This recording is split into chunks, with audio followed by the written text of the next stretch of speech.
नमस्कार फ्रेंड्स, आपण मानकु महेश्वर सेठी YouTube channel रे स्वागत जनाउछि।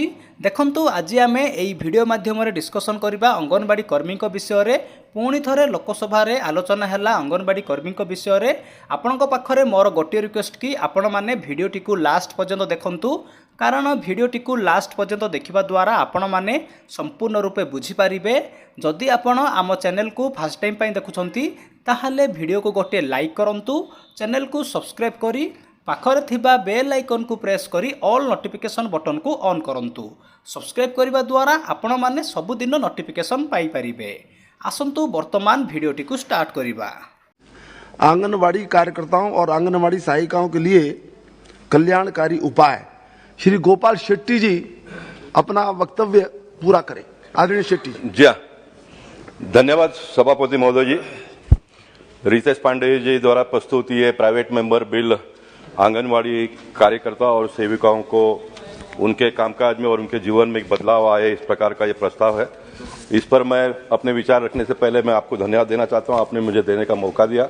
और सुरेश जी पहला नंबर पर बोलने वाले थे तो उन्होंने मुझे पहला बोलने का अवसर प्राप्त किया, इसलिए उनका भी मैं अभिनंदन करना चाहता हूँ। सभापति महोदय जी, मुझे बड़ी खुशी और गर्व की अनुभूति में महसूस करता हूं जब मैं पहली बार 1992 में पार्षद बना मुंबई शहर में, और मैं भी झुग्गी बस्तियों में से काम करते करते यहां तक पहुंचा हूं। क्या बात। तो उस झुग्गी बस्ती के जो हमारे बहनें थी वो मुंबई महानगर पालिका के साथ जुड़े, और आपके साथ में बहुत सारे लोगों को आश्चर्य होगा इस बात को सुनकर कि उन दोनों में 100 रुपए का मानधन से उन्होंने प्रारंभ किया था।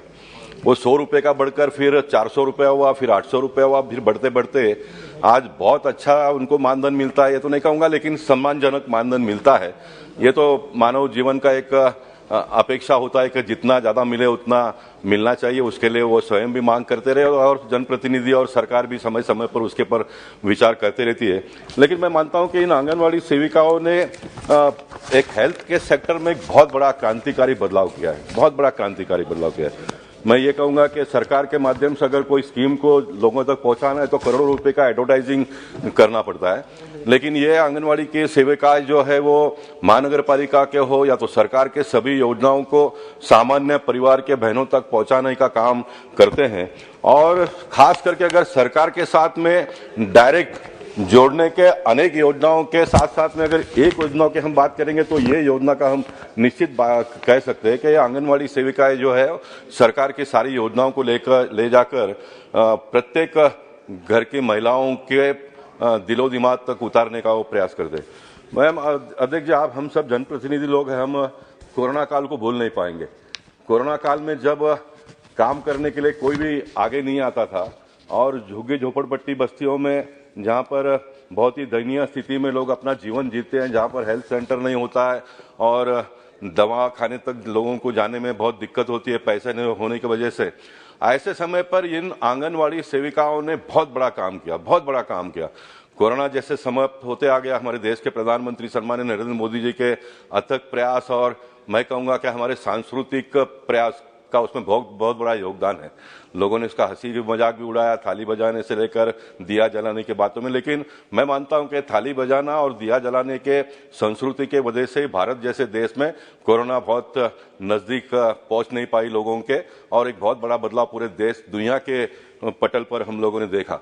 लेकिन इन आंगनवाड़ी सेविकाओं ने कोरोना के दूसरे दौर में जब वैक्सीनेशन का काम प्रारंभ हुआ, उस वैक्सीनेशन के काम में भी इन आंगनवाड़ी सेविकाओं के हमारे बहनों ने बहुत बड़ा अपना योगदान देकर बहुत अच्छी तरह से वैक्सीनेशन हो, घर घर जाकर लोगों में जागृति करना, उनको वैक्सीनेशन सेंटर तक पहुंचाना और फिर वैक्सीनेशन के बाद में उनको कोई परेशानी है या नहीं, इन सारे बातों का ख्याल करते हुए जो पीड़ित है, जो इफेक्टेड लोग हैं, जो सरकार की योजनाओं का लाभ लेना चाहते हैं, उनको डायरेक्ट सरकार के साथ में जोड़ने का काम अगर किसी ने किया तो इन आंगनवाड़ी बहनों ने किया, ऐसा मैं मानता हूं। मैं चाहता हूं कि आने वाले दिनों में भारत सरकार के जो हेल्थ सेक्टर के जितने भी योजनाएं हैं, उदाहरण के तौर पर देश के प्रधानमंत्री सम्माननीय नरेंद्र मोदी जी ने जो आयुष्मान भारत लाया, बड़े पैमाने पर लोगों को इसमें लाभ मिलता है, लेकिन 2011 के सेंसर में जिनका नाम दर्ज है उनको इसका लाभ मिलता है। क्योंकि 2011 के बाद में सेंसर हुआ नहीं है। हम सभी सांसद इस बात की मांग करते हैं कि फिर एक बार सेंसर हो ताकि अधिक से अधिक लोग इसमें जुड़ जाए। और सेंसर जब कभी भी हो, मेरा स्वयं का अपना ही मांग है कि सेंसर में कोई भी येलो राशन कार्ड हो या तो फिर जाति के माध्यम से भी जो सारी बातें होती रहती है। एक बात को हम सब लोगों ने भूलना नहीं चाहिए कि इस देश में सबसे बड़ा एक अगर कोई जात है तो गरीबी है, और इसलिए गरीब लोग जो 300 फुट के घर में रहते हैं उन सारे लोगों को इसका लाभ मिलना चाहिए। ये मेरी मांग हमेशा से मैं कहता आया हूं, और जब तक मुझे प्रतिनिधि जीवन में काम करने का मौका मिलेगा और जब तक उसमें बदलाव नहीं आता है तब तक मैं बोलते रहूंगा, क्योंकि मेरा एक स्वभाव बन गया है। मैं जो भी विषय को हाथ में लेता हूं उसको अंतिम अंजाम तक पहुंचाने का हमेशा प्रयास करते रहता हूं। किसी भी विषय को बोलकर फिर छोड़ दिया, फिर दूसरे दिन दूसरे विषय पर हाथ डाला, इस प्रकार का मेरा काम करने का तरीका नहीं है। तो मैं ये चाहता हूं कि कम से कम ये आंगनवाड़ी सेविकाओं को एक परमानेंट हेल्थ कार्ड दिया जाए, उनको प्रायोरिटी में। अगर उनका नाम 2011 के सेंसर में है या नहीं है तो इनको इसमें साथ में जोड़ देना चाहिए। और ये जो प्रधानमंत्री आयुष्मान भारत का योजना का जो है सभी राज्य के सरकारों ने भी इसको अमल में लाया है, यानी राज्य सरकार भी इसमें बड़े पैमाने पे खर्चा करती है, केंद्र सरकार के माध्यम से भी होता है। तो और अधिक लोगों को इसमें जोड़ने में कोई दिक्कत है ऐसा मुझे लगता नहीं, क्योंकि अभी भी इसमें बहुत बड़ा एक जगह है ज्यादा लोगों को जोड़ने का।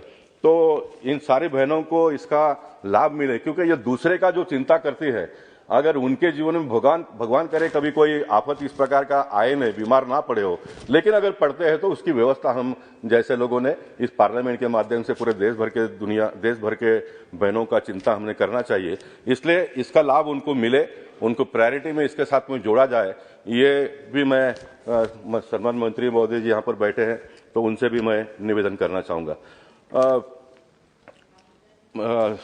सभापति महोदय जी, राज्य और सरकार के बहुत सारे कल्याणकारी योजना जिसका मैंने उल्लेख यहाँ पर किया, एक बात को और मैं इसके साथ में जोड़ना चाहूंगा कि जो भी इस प्रकार के मानदंड के क्षेत्र में काम करते हैं उनकी एक अपेक्षा होती है कि हमको प्राइवेट जॉब मिले, और उसमें भी सरकार की अगर नौकरी मिलती है तो उनको एक लाइफ टाइम अचीवमेंट मिल गया है। इस प्रकार का एक मानसिकता सामान्य परिवार के घर के लोगों का होता है।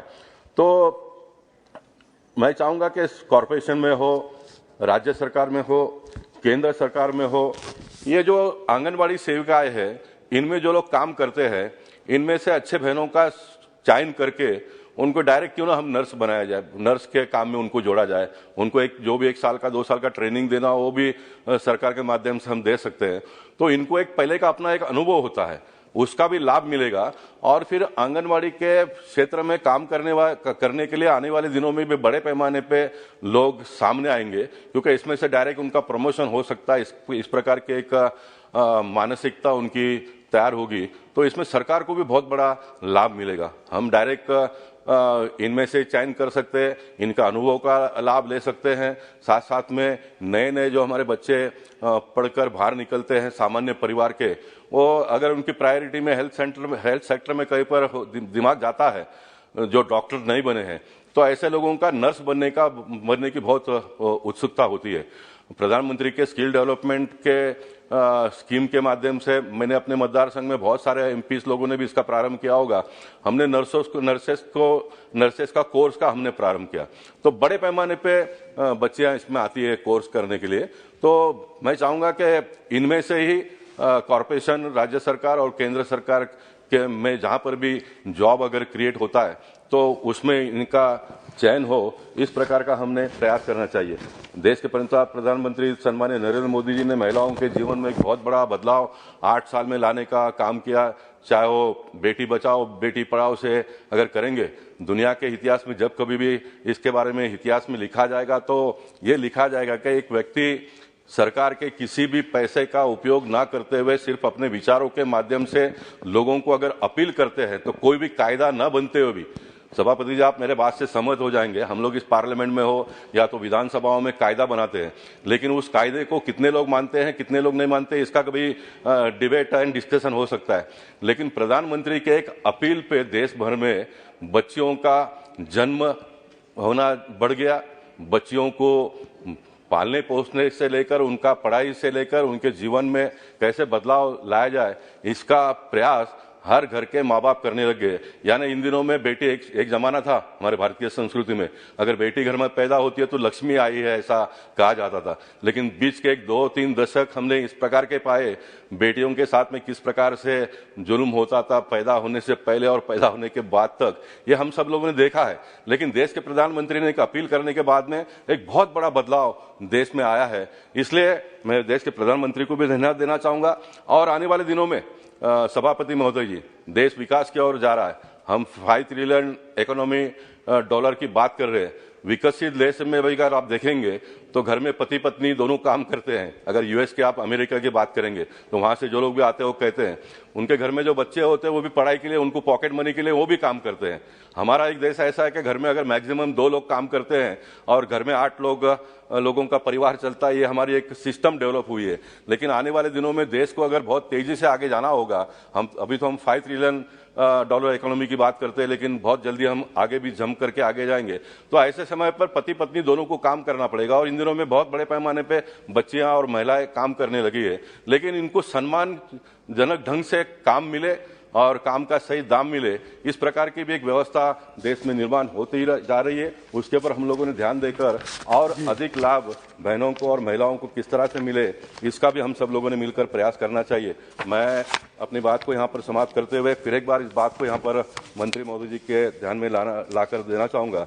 जो भी बहनें इस सेविका बनकर या तो आंगनबाड़ी सेविका बनकर काम में लगी थी, तो तब उन्होंने कोई बहुत हमारा जीवन में बदलाव आएगा इस प्रकार का सोच उनका नहीं था।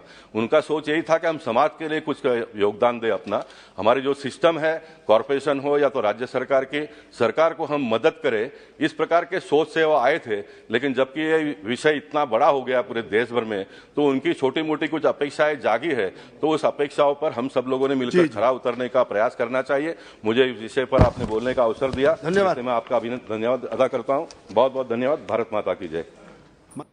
आपण मैंने सब जानते ओडिशा रे मासे पर हेलानी अंगनवाड़ी कर्मी माने आंदोलन करछंती, किंतु सेमानकर दाबी को सरकार पूरण करूनांती। ओडिशा रे थिबा सबु अंगनवाड़ी कर्मी माने एही आंदोलन रे जोग दियंतु, कारण आपण माने समस्ते सपोर्ट करिले ही आपणकर दाबी को पूरण करा जिवो, आपणकर दरमा बढ़िबो। जदि आपंको यही भिडटी भल लगी ताहले भिडटी को निज सांग मानकु शेयर करंतु, कारण भिडटी को शेयर करने द्वारा सेमाने मध्य जानि पारिबे, सेमानकर मध्य हेल्प हबो।